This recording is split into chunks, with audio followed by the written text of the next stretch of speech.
Fala pessoal, tudo bem? Meu nome é Rodrigo.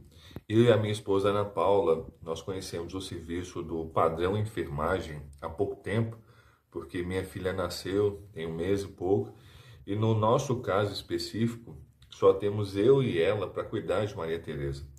E aí nós estávamos precisando de alguém de confiança para poder nos auxiliar, principalmente à noite, né? Para a gente poder conseguir dar uma descansada e precisávamos de uma pessoa de confiança. E eu conheci pela internet, né, o padrão de enfermagem.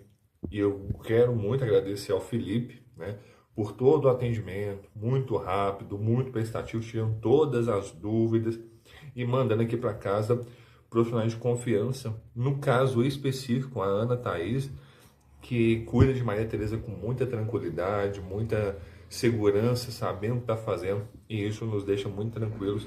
Então, um grande abraço e muito obrigado.